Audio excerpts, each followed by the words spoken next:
आऊज़ुबिल्लाहिमिनश्शैतानिर्रजीम बिस्मिल्लाहिर्रहमानिर्रहीम। मौजूद नाज़रीन अस्सलाम वालेकुम वरहमतुल्लाह। इस्लामिक YT3 चैनल से मैं हूँ अब्दुल कदूस। प्यारे नाज़रीन, आज जुमातुल मुबारक का दिन है, तो आज हम सुनेंगे कुरान पाक के पारा 15 और 16 पर मुश्तमिल सूरा अल-काफ। ये सूरा 12 रुकू और 110 आयात पर मुश्तमिल है। नबी करीम सल्लल्लाहु अलैहि वसल्लम ने फरमाया, जो आदमी ये सूरत जुम्मा के रोज़ तलावत फरमाता है तो अल्लाह ताला उसके लिए जन्नत के दरवाज़े खोल देते हैं। तो आइए नाजरीन, आज की तलावत कुरान पाक सुनते हैं। बिस्मिल्लाहिर्रहमानिर्रहीम। अल्हम्दुलिल्लाहिल्लज़ी अंज़ला अला अब्दिहिल किताब व लम यजअल लहू इवजा क़य्यिमन लियुन्ज़िर बअसन शदीदन मिन लदुन्हु व युबश्शिरल मुअ्मिनीन अल्लज़ीना यअमलूना अस्सालिहाति अन्न लहुम अजरन हसना माकिसीन फ़ीहि अबदा व युन्ज़िर अल्लज़ीना क़ालू इत्तख़ज़ल्लाहु वलदा मा लहुम बिही मिन इल्मिन वला लिआबाइहिम कबुरत कलिमतन तख़रुजु मिन अफ़वाहिहिम इन यक़ूलून इल्ला कज़िबा फलअल्लक बाख़िउन नफ़्सक अला आथारिहिम इन लम युअ्मिनू बिहाज़ल हदीस असफ़ा इन्ना जअलना मा अलल अर्दि ज़ीनतन लहा लिनब्लुवहुम अय्युहुम अहसनु अमला व इन्ना लजाइलून मा अलैहा सईदन जुरुज़ा अम हसिबत अन्न अस्हाबल कहफ़ि वर्रक़ीम कानू मिन आयातिना अजबा إذ أوى الفتية إلى الكهف فقالوا ربنا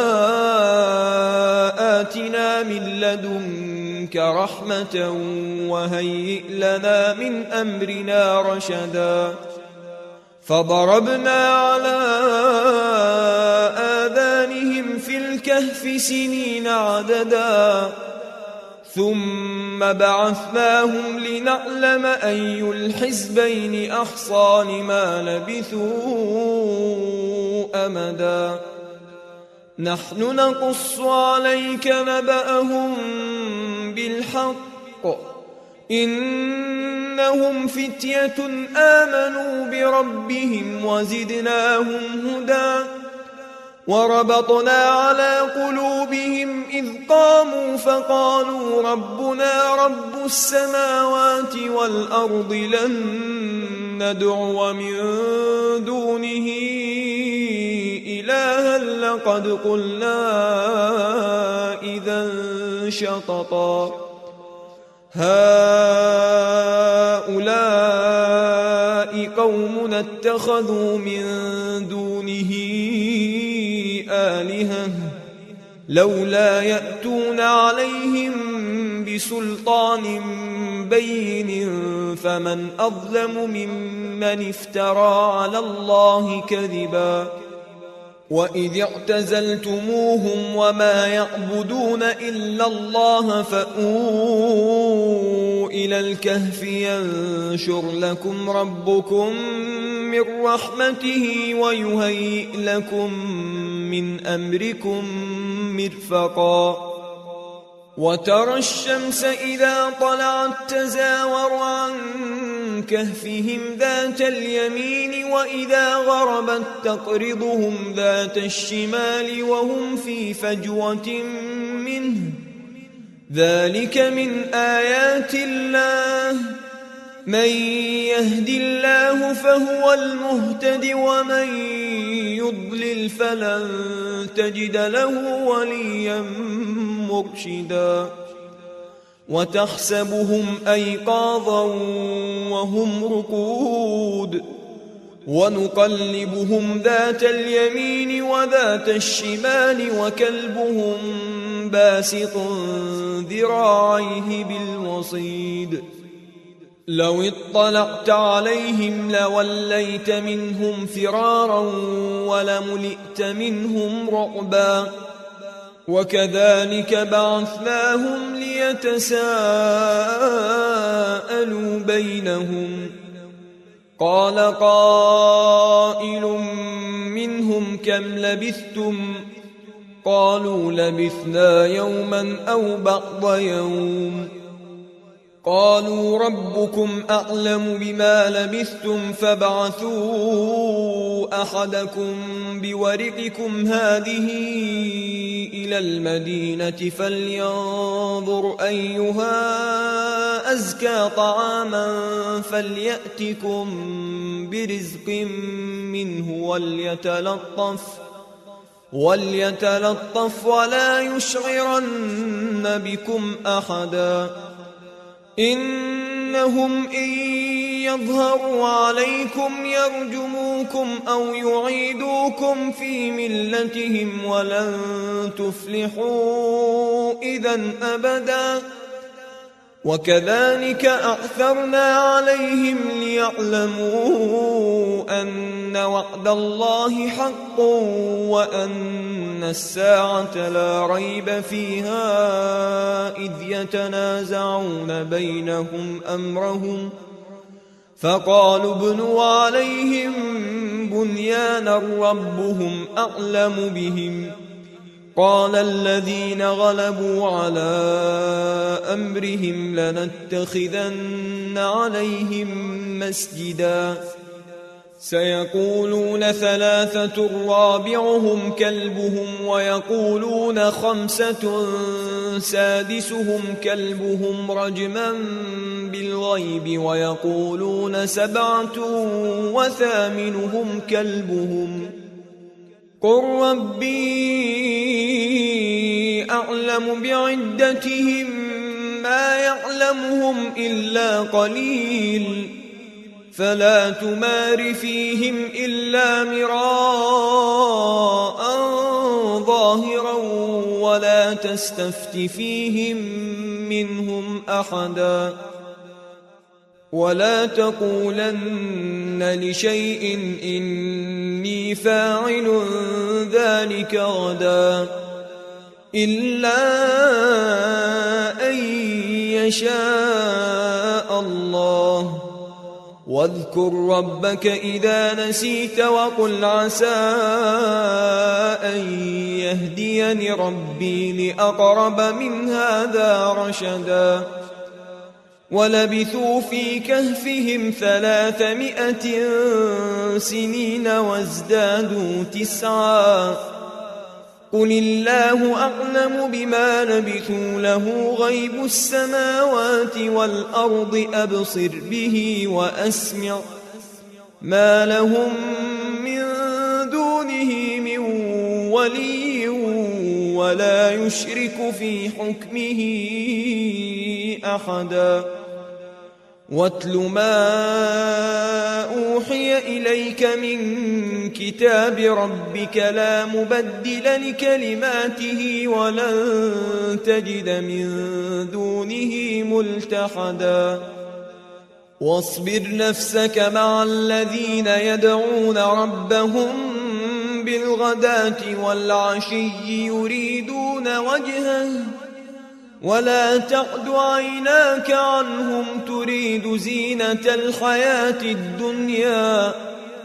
ولا تطع من أغفلنا قلبه عن ذكرنا واتبع هواه وكان أمره فرطا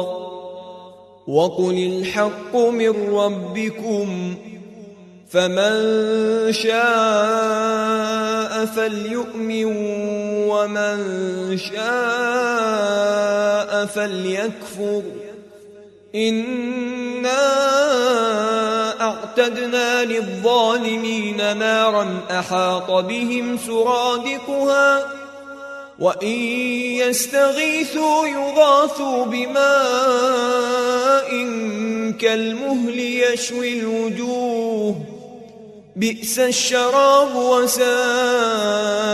مرتفقا إن الذين آمنوا وعملوا الصالحات إنا لا نضيع أجر من أحسن عملا أولئك لهم جنات عدن تجري من تحتهم الأنهار يحلون فيها من أساور من ذهب ويلبسون ثيابا خضرا من سندس واستبرق متكئين فيها على الأرائك نعم الثواب وحسنت مرتفقا واضرب لهم مثلا الرجلين جعلنا لأحدهما جنتين من أعناب وحففناهما بنخل وجعلنا بينهما زرعا كلتا الجنتين آتت أكلها ولم تظلم منه شيئا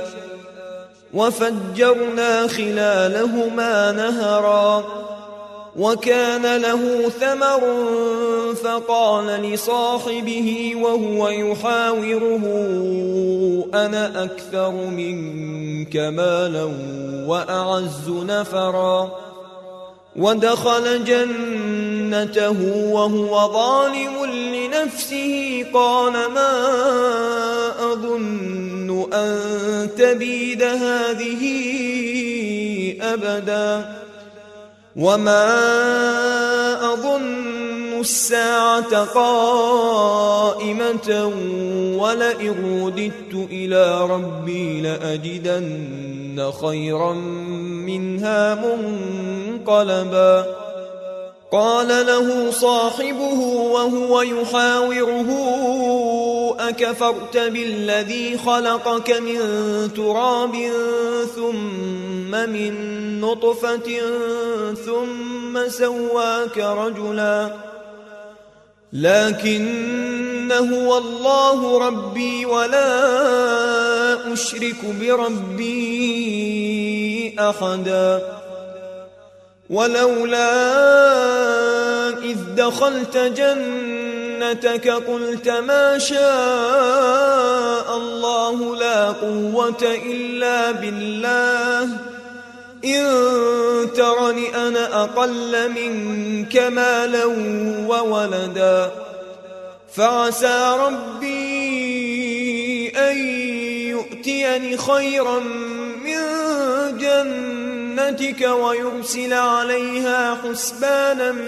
من السماء فتصبح صعيدا زلقا أو يصبح ماؤها غورا فلن تستطيع له طلبا وأحيط بثمره فأصبح يقلب كفيه على ما أنفق فيها وهي خاوية على عروشها ويقول يا ليتني لم أشرك بربي أحدا ولم تكن له فئة ينصرونه من دون الله وما كان منتصرا هنالك الولاية لله الحق هو خير ثوابا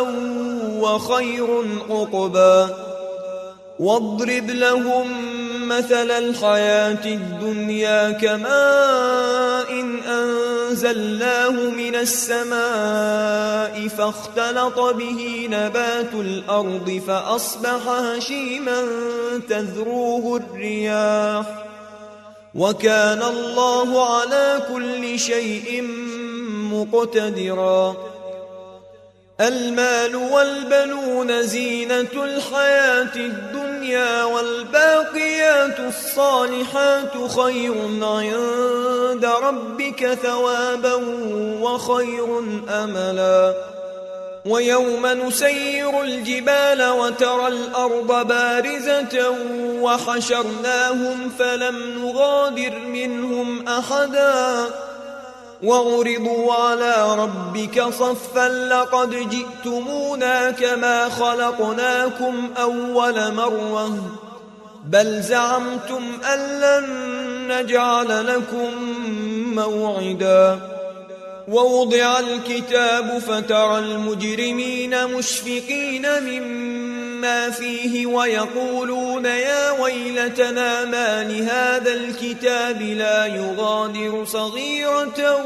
ولا كبيرة إلا أحصاها ووجدوا ما عملوا حاضرا ولا يظلم ربك أحدا وإذ قلنا للملائكة اسجدوا لآدم فسجدوا إلا إبليس كان من الجن ففسق عن أمر ربه أفتتخذونه وذريته أولياء من دوني وهم لكم عدو بئس للظالمين بدلا ما أشهدتهم خلق السماوات والأرض ولا خلق أنفسهم وما كنت متخذ المضلين عضدا ويوم يقول نادوا شركائي الذين زعمتم فدعوهم فلم يستجيبوا لهم وجعلنا بينهم موبقا ورأى المجرمون النار فظنوا أنهم مواقعوها ولم يجدوا عنها مصرفا ولقد صرفنا في هذا القرآن للناس من كل مثل وكان الإنسان أكثر شيء جدلا وما منع الناس أن يؤمنوا إذ جاءهم الهدى ويستغفروا ربهم إلا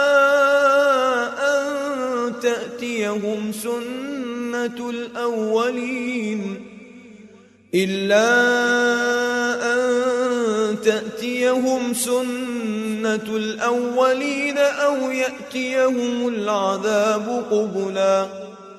وما نرسل المرسلين إلا مبشرين ومنذرين ويجادل الذين كفروا بالباطل ليدحضوا به الحق واتخذوا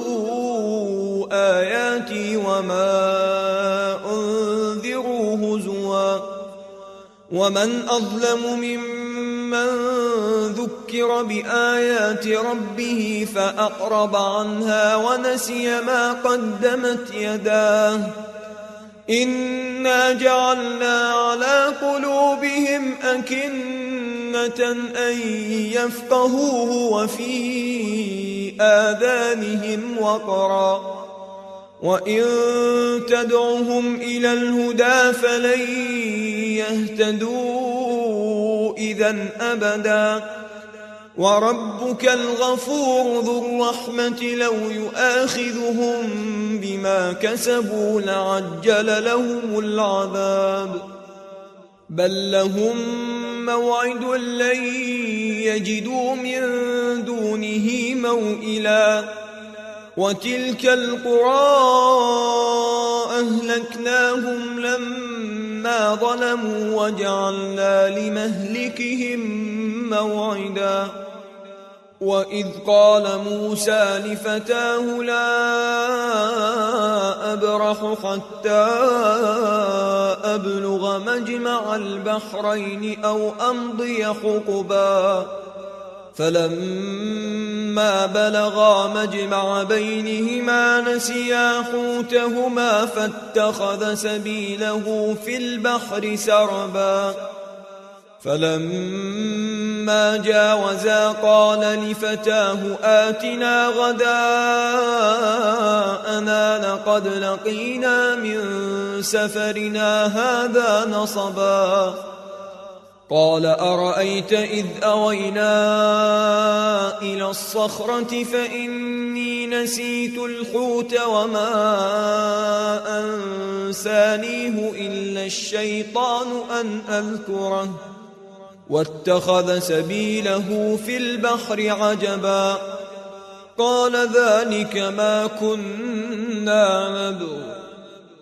فارتدا على آثارهما قصصا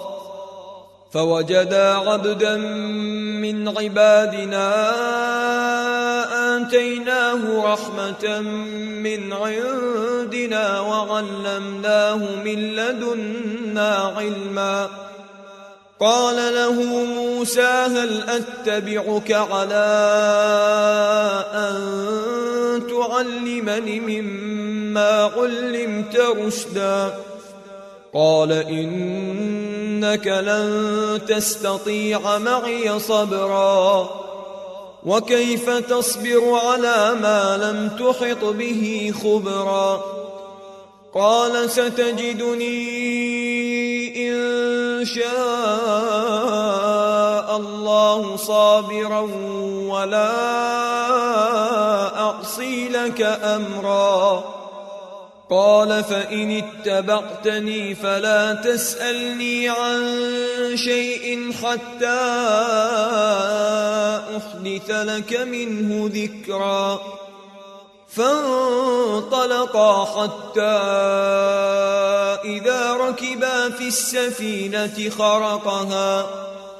قال أخرقتها لتغرق أهلها لقد جئت شيئا إمرا قال ألم أقل إنك لن تستطيع معي صبرا قال لا تؤاخذني بما نسيت ولا ترهقني من أمري عسرا فانطلقا حتى إذا لقيا غلاما فقتله قال أقتلت نفسا زكية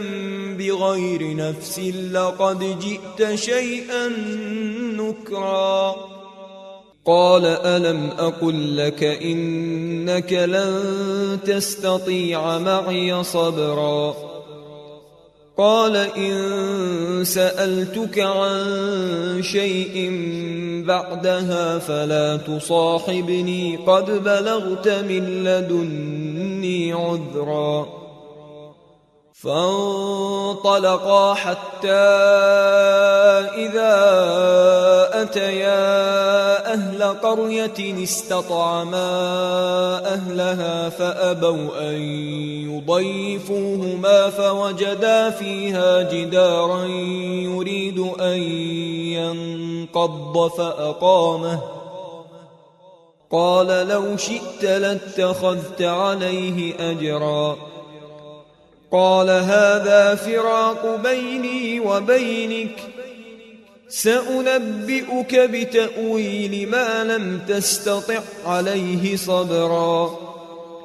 أما السفينة فكانت بمساكين يعملون في البحر فأردت أن أعيبها وكان وراءهم